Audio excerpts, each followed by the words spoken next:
Para nossa entrevista, recebemos Norma Astreia de Linhares, que é uma reconhecida educadora, escritora, ativista do hábito da leitura e atualmente coordena o curso de Pedagogia da Faculdade Pitágoras, Unidade de Linhares. Norma fala da sua trajetória como educadora, escritora de crônicas e destaca vários aspectos sobre a importância da leitura em vários ambientes da sociedade, particularmente no ambiente da família e da escola. Assista nossa coluna Apaixonados pela Literatura. O momento de ler para os filhos no colo é sempre muito especial. São daqueles momentos que ficam para sempre gravados na memória da infância de qualquer um, além de serem importantes para estimular o hábito da leitura ao longo de toda a sua vida. Mas quando se tem 3 filhos pequenos? O professor de artesanato norte-americano Hal Taylor passou por isso e aproveitou seus dons de artesão para criar uma solução muito criativa. Uma cadeira de balanço com braços que comporta pais e filhos juntinhos para os momentos da leitura. Veja a solução que ele encontrou. Esse caso foi compartilhado recentemente no Facebook pelo professor Ademir Pereira, um grande entusiasta do hábito da leitura de Serra dos Aimorés, no interior de Minas Gerais. Tudo isso para você, nosso telespectador. Queremos continuar na sua companhia. Para mim, a leitura é muito boa. Antes desses projetos, eu não gostava muito de ler, porque na minha casa, na minha família, a gente não lê muito. Meu pai e minha mãe não são muito de ler, assim, minha irmã também não. Depois desses projetos, eu comecei a ler vários livros. Toda semana eu queria ler um livro diferente. E depois disso, eu acabei pegando o gosto pela leitura e me identificar na faculdade de Direito, que eu quero fazer um dia, que exige muito da leitura. E pretendo cada dia mais ler livros para mim conseguir chegar ao meu objetivo. A importância da leitura para mim é uma coisa muito nova. Eu não era muito de ler, eu não gostava muito de ler, mas minha família sempre foi de leitores, muitos livros, minhas tias sempre me incentivaram muito. E a partir desses projetos eu vi um novo mundo se abrir para mim, por causa da leitura, né? Para mim a leitura é viajar em outros lugares, aprender. O que mais, Ivo? É muito bom, que você aprende tipo história. É a coisa que eu prefiro mais de ler, história. Para mim a leitura é uma forma de diversão, uma forma para me aprender, né?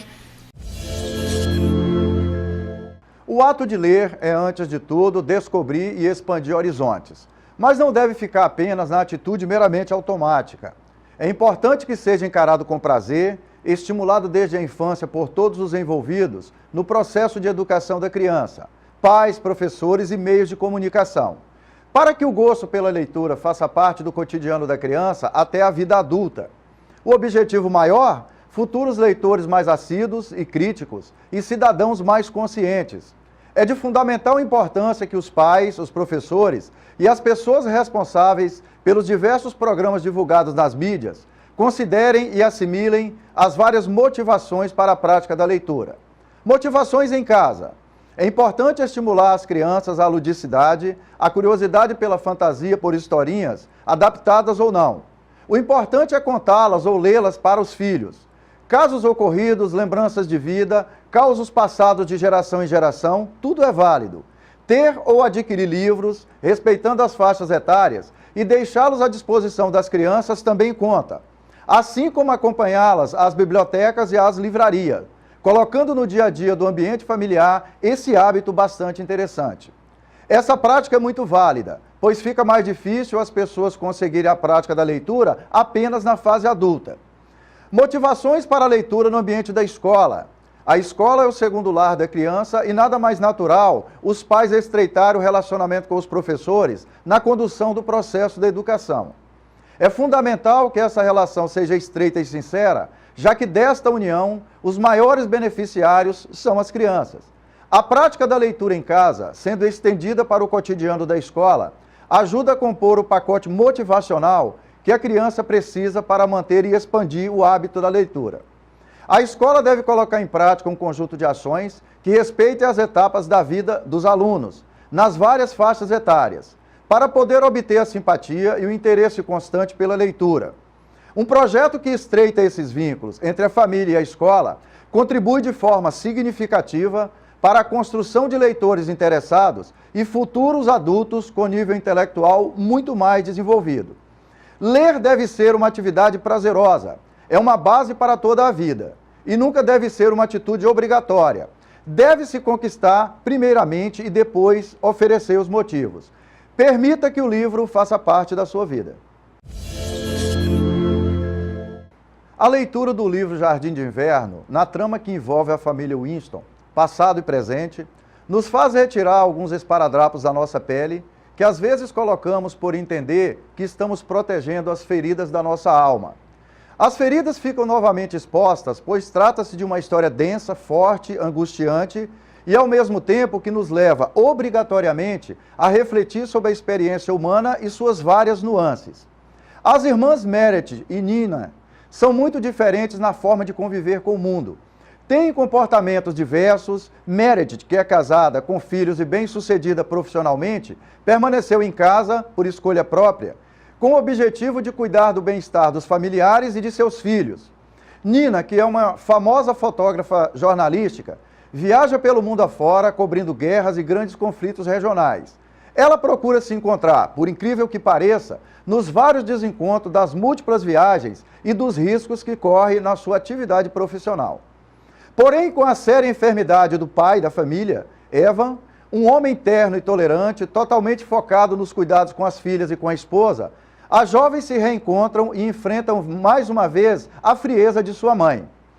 Até mesmo nesse contexto, a figura materna é incapaz de conceder a elas uma parcela que seja de consolo. Mas agora o passado promete trazer revelações surpreendentes. Com a morte do pai e seu último pedido antes de partir, as irmãs foram obrigadas a se defrontar com a mãe e a exigir que ela trouxesse à luz a história de amor que explica sua forma de agir, a máscara de frieza e indiferença que a envolve.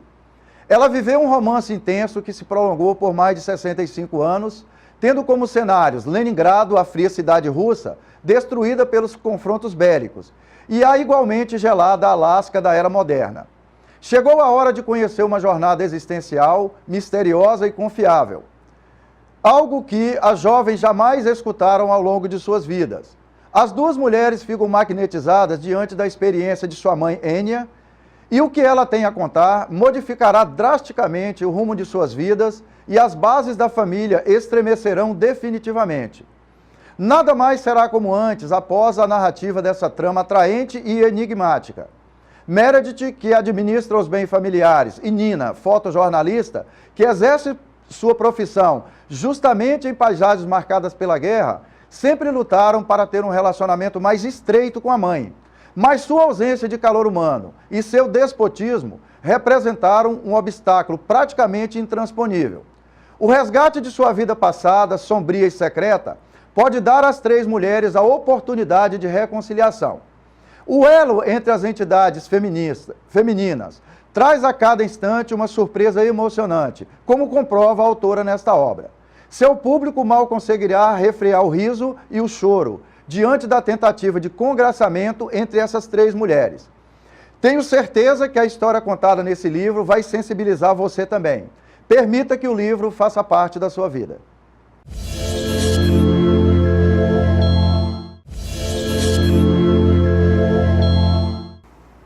Precisamos permitir que os livros façam parte de nossas vidas, que façam parte das vidas de nossos filhos, enteados, sobrinhos, tios, netos, avós, avós, afilhados e tantas outras pessoas, que façam parte da vida de nossos alunos e de nossos professores. Precisamos usar nosso poder de convencimento e exercer influência para que o hábito da leitura seja um valor importante para as pessoas, crianças, jovens e adultos. Depende da atitude de cada um de nós. Imagina como seria.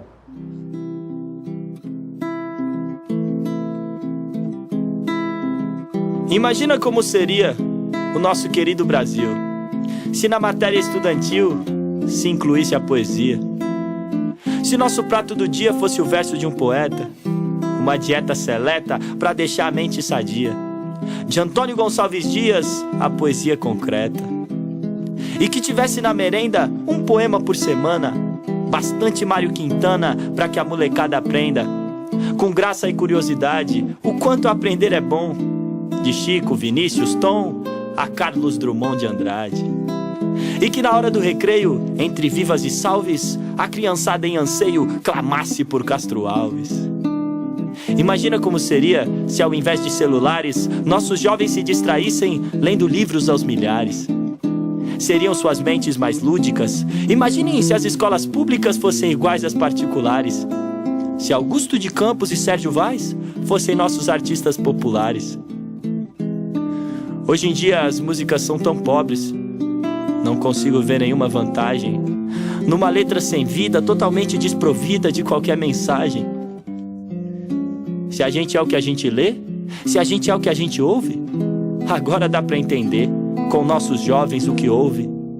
Mas imagina se, ao invés de ostentação e pornografia, eles recitassem cordéis e ostentassem poesia.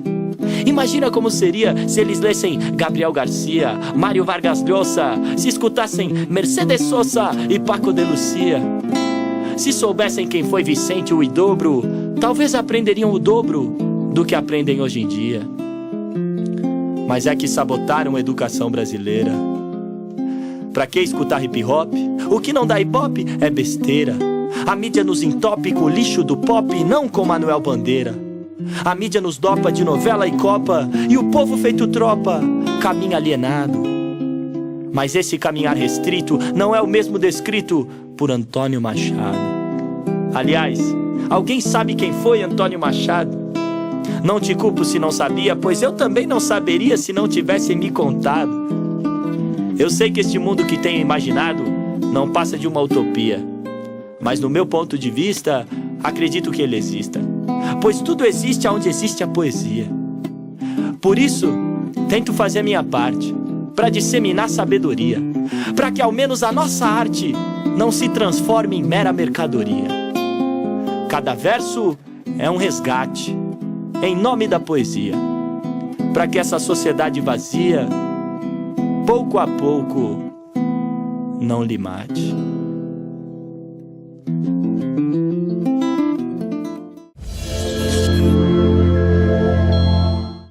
Nessa edição do nosso programa Sim para a Literatura, nós temos uma satisfação muito grande de receber Norma Astreia.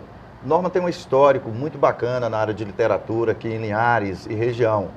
Ela atualmente é coordenadora do curso de Pedagogia da Faculdade Pitágoras, Unidade de Linhares. Norma, você sabe que é uma satisfação muito grande, a gente já vinha tentando essa possibilidade, né, de você conversar com a gente para o programa Sim para a Literatura. Essencialmente, Norma, a gente vai conversar sobre 3 frentes aqui. Você vai falar um pouco da sua história, né, da sua trajetória, principalmente como educadora, como escritora. Falar um pouco da sua obra literária. Você comentou que ainda não tem um livro publicado, mas você tem artigos, né, crônicas publicadas em revistas, jornais que a gente tem acompanhado por aí. Seja bem-vindo ao programa Sim para a Literatura. Eu queria que você falasse um pouco da sua trajetória. Inicialmente, eu quero agradecer a você o convite e quero cumprimentar todos os telespectadores. Falando um pouquinho sobre a minha trajetória, eu escolhi, exatamente por ter tido um pai que lia muito, a minha casa tinha muitos livros, eu cresci lendo. E talvez por isso eu tenha, na hora de escolher uma profissão, eu escolhi cursar letras, português e inglês. Na época, um pouco antes de fazer o vestibular, eu já era aluna do Instituto de Idiomas IASES de Linhares e considerada uma aluna bastante razoável, digamos assim. Talvez isso tenha sido definitivo para a minha escolha profissional. Escolhi então fazer letras, na época não tinha aqui em Linhares, não tinha nem ensino superior aqui. Todos os linharenses que quisessem fazer ensino superior tinham que ir para Colatina ou para Vitória, para a Universidade Federal. O mais cômodo para mim foi ir para Colatina e lá eu me graduei em 1979. Em seguida eu prestei concurso para a escola pública, fui aprovado como professora de língua inglesa aqui para o Polivalente de Linhares 1, em 1982, mas simultaneamente eu já atuava como professora no próprio Instituto de Idiomas IASES. Então começo uma carreira na escola pública, depois fui convidada para trabalhar no Colégio Cristo Rei como coordenadora psicopedagógica e no ano 2000 fui convidada a coordenar o curso de letras Da faculdade da Unilinhares. antiga Unilinhares. Unilinhares, Os cursos de português. Sempre aqui em Linhares, né, Norma? Sempre aqui em Linhares. Português e inglês e português e espanhol. E aí, simultaneamente, era importante crescer. Então, eu fiz 2 especializações praticamente seguidas, que foram especialização em língua portuguesa, especialização em psicopedagogia. Em seguida, engatei com mestrado na área de educação e em 2006 eu achei que precisava pegar um outro viés, fiz um MBA em gestão acadêmica e universitária. Depois, no ano 2000, fui convidada a coordenar o curso de pedagogia da Faculdade Pitágoras de Linhares, onde eu estou até hoje. Norma, você tem uma trajetória toda na área de educação e você coordena hoje o curso de pedagogia, como você disse. Você está preparando profissionais que vão fazer o planejamento da educação, dos projetos de educação dentro das escolas. É essa a função do pedagogo, né? Como é que você percebe a coisa da leitura, né? O interesse pela leitura nessas pessoas que são alunas do curso, alunas iniciantes, alunas que estão finalizando? E como é que é a perspectiva dessas pedagogas incentivarem projetos de incentivo à leitura dentro das escolas? Bom, o trabalho é um trabalho árduo, porque em momento nenhum eu perco de vista que as alunas de curso de pedagogia vão atuar com inocentes. Então, elas precisam sair bem formadas. Essa boa formação exige uma atenção redobrada da minha parte como gestora do curso. No sentido de que, apesar de eu receber muitas delas que não têm desenvolvido dentro de si o hábito de leitura, dentro do nosso curso elas precisam adquirir esse hábito ou precisam se conscientizar da necessidade de desenvolvê-lo sob pena de não saber desenvolver nos meninos que serão entregues a ela no futuro. E isso é um pouco mais preocupante porque eu percebo que a maior parte delas vai trabalhar com meninos da escola pública, que têm o direito de receber as melhores informações e de ter desenvolvido dentro deles os melhores hábitos, dentre os quais eu destaco a leitura. Que às vezes tem a carência em casa, né? Exatamente. Você desenvolve hábito. Eu comecei a minha fala dizendo que o meu hábito de leitura, o que eu sou hoje, começa com meu pai, que era um cara que lia muito. Então eu via isso dentro de casa. Para mim foi fácil desenvolver. É muito difícil uma criança desenvolver hábito de leitura se a família não tem esse hábito e se o professor não incentiva ou não cria estratégias para que ele desenvolva esse amor pelas letras. Nós trabalhamos normalmente aqui tanto no projeto Prazer da Leitura, que a gente desenvolve aqui em Linhares e região, e no programa Sim para a Literatura. Normalmente a gente atua em 3 frentes: incentivar a leitura na família, incentivar a leitura na escola e fazer com que o livro chegue perto das pessoas. O professor é um importante agente de incentivo à leitura? Claro. Só para fortalecer o que você acabou de dizer. Não, é fundamental. Primeiro eu quero parabenizar você pelo seu projeto, que eu considero genial. Eu acho que faz muito bem para a humanidade, sobretudo para Linhares e seu entorno, as pessoas que estão envolvidas com ele. Tive a oportunidade de conhecer as diferentes facetas do projeto e fiquei encantada. O professor é peça-chave, porque se o menino não tem dentro de casa quem o auxilia a desenvolver esse hábito, compete ao professor fazer. Agora, eu sempre me preocupo pelo seguinte: ninguém pode dar o que não tem. Você não consegue desenvolver hábito de leitura em ninguém se você não tem esse hábito. Para formar leitores, o professor tem que ser um professor leitor. O professor tem que ser um professor leitor. Professor leitor. Norma, eu queria que você desse um destaque, assim, você falou da questão da leitura desde a infância, né?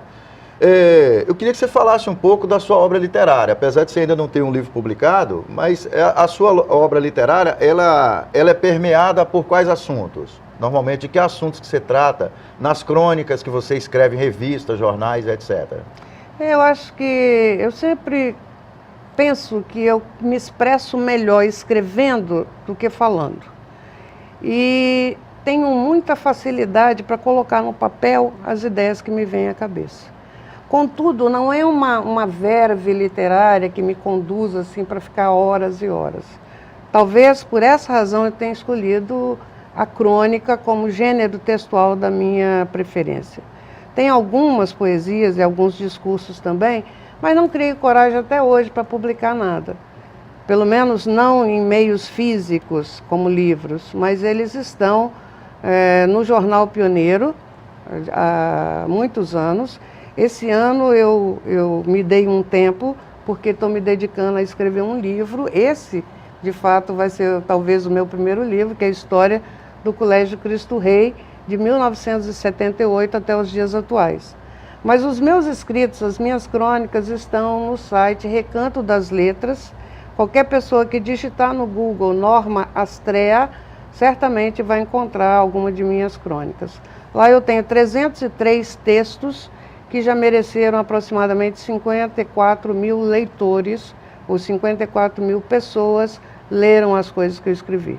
Nós vamos orientar nossos telespectadores para conhecer quais os assuntos sobre quais os assuntos que você costuma escrever? Questões do dia a dia, questão política, questão econômica, normalmente Olha, é sobre o quê? hoje, 9 de novembro, se eu tivesse que escrever alguma coisa, eu escreveria sobre o desastre que eu considero mundial, a eleição do Donald Trump.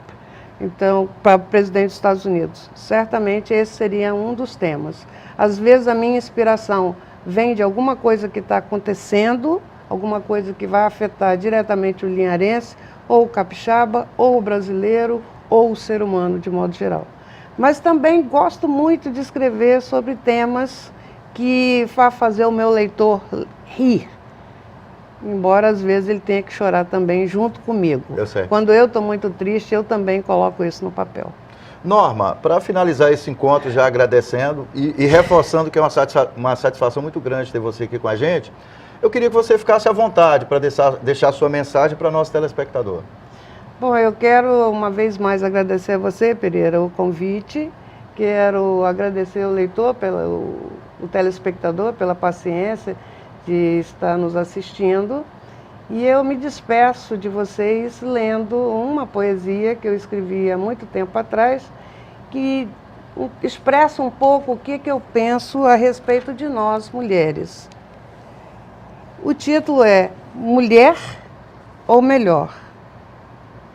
Melhores ou piores, nada mais são que meros adjetivos, e como tais, são muito subjetivos.